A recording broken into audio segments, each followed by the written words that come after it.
ನೋಡಿ, ಬೆಂಗಳೂರಿನ ಏಸುರ್ಘಟ್ಟ bus stop ಇಂದ ಕೇವಲ 500 ಮೀಟರ್ ಡಿಸ್ಟೆನ್ಸ್ ಅಲ್ಲಿ ಸುಮಾರು 57 ಸೈಟ್ಗಳಿರುವಂತಹ ಲೇಔಟ್ ಅಲ್ಲಿ ಸೈಟ್ಗಳು ಸೇಲ್ಗಿದಾವೆ. ಇನೋವೇಟಿವ್ ಅನುಗ್ರಹ ಲೇಔಟ್ ಅಂತೇಳಿ BMRDA ಇಂಡಿವಿಜುವಲ್ ಏಕತಾ ಇರ್ತಕ್ಕಂಥ ಪ್ರಾಪರ್ಟಿ 57 ಸೈಟ್ಗಳು. ಸರ್ ಇಮಿಡಿಯೇಟ್ ರಿಜಿಸ್ಟ್ರೇಷನ್ಗೂ ರೆಡಿ ಇದೆ, ಕನ್ಸ್ಟ್ರಕ್ಷನ್ಗೂ ರೆಡಿ ಇದೆ ಸರ್.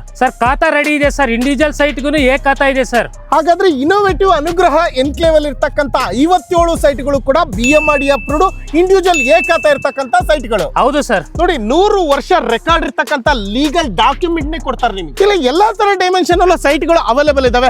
30-40 ಬೇಕಾ ಅಥವಾ 30-45 ಬೇಕಾ ಅಥವಾ 40-40 ಬೇಕಾ 40-50 ಬೇಕಾ, ಎಲ್ಲಾ ತರ ಡೈಮೆನ್ಷನ್ ಅಲ್ಲೂ ಅವೈಲೇಬಲ್ ಇದಾವೆ.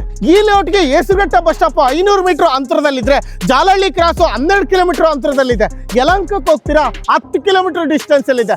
ಎಲ್ಲಾ ಪ್ರೈಮ್ ಲೊಕೇಶನ್ಗಳು ನಿಯರ್ ಇದೆ ಈ ಪ್ರಾಪರ್ಟಿಗೆ. ಸೊ ಎಂಟ್ರೆನ್ಸ್ ಆಗ್ತಿದ್ದಾಗನೆ 40 ಫೀಟ್ CC ರೋಡ್ ಕೊಟ್ರೆ, sub road 30 feet CC road ಕೊಟ್ಟಿದ್ದಾರೆ. ಜೊತೆಗೆ ಪಾರ್ಕಿನ ವ್ಯವಸ್ಥೆ ಇದೆ, ಕಾಮನ್ ಏರಿಯಾ ಇದೆ, ಎಂಟೈರ್ ಲೇಔಟ್ಗೆ ಸ್ಟ್ರೀಟ್ ಲೈಟ್ ವ್ಯವಸ್ಥೆ ಇದೆ, ಕರೆಂಟ್ ಆಲ್ರೆಡಿ ರನ್ನಿಂಗ್ ಇದೆ. ಸೊ ನೀರಿಂದು ಕರೆಂಟ್ ಇಂದು ಯಾವ್ದು ಯೋಚನೆ ಮಾಡೋ ಅವಶ್ಯಕತೆ ಇಲ್ಲ, A to Z ರೆಡಿ ಇದೆ. ಈ ಲೇಔಟ್ ಅಲ್ಲಿ MVP ಕನ್ನಡ ಚಾನಲ್ ಇಂದ ಬಂದಿದ್ದೀನಿ ಅಂದ್ರೆ ಸ್ಪಾಟ್ ಅಲ್ಲಿ 1.5 ಲಕ್ಷ ರೂಪಾಯಿ ಡಿಸ್ಕೌಂಟ್ ಕೊಡ್ತಾ ಇದ್ದಾರೆ. ನೋಡಿ, ಏಸೂರುಘಟ್ಟ ಬಸ್ ಸ್ಟಾಪ್ ಹತ್ರ ಇರ್ತಕ್ಕಂಥ BMRDA ಏಕತಾ ಪ್ರಾಪರ್ಟಿನ ಇವ್ರು ಕೋಟ್ ಮಾಡ್ತಾ ಇರೋದು 4,999 ರೂಪಾಯಿ ಪರ್ ಸ್ಕ್ವೇರ್ ಫೀಟ್. ಅದರಲ್ಲೂ ಸ್ಲೈಟ್ಲಿ ನೆಗೋಷಿಯಬಲ್ ಮಾಡ್ಕೊಡ್ತೀನಿ ಅಂತ ಹೇಳ್ತಾ ಇದ್ದಾರೆ. ಇದ್ರ ಬಗ್ಗೆ ಹೆಚ್ಚಿನ ಮಾಹಿತಿ ಬೇಕು ಅಂದ್ರೆ ಲೇಔಟ್ ಅಲ್ಲಿ ಆಫೀಸ್ ಇದೆ, ಇಲ್ಲಿಗೂ ಕೂಡ ಬರ್ಬೋದು. ಇಲ್ಲ ಬರಕ್ಕಾಗಿಲ್ಲ ಅಂದ್ರೆ ವಿಡಿಯೋದಲ್ಲಿ ನಂಬರ್ ಮೆನ್ಷನ್ ಮಾಡಿದೀವಿ, ಕಾಂಟ್ಯಾಕ್ಟ್ ಮಾಡಿದ್ರೆ ಸಾಕು, ಎಲ್ಲಾ ಡೀಟೇಲ್ಸ್ ನ ಕೊಡ್ತಾರೆ.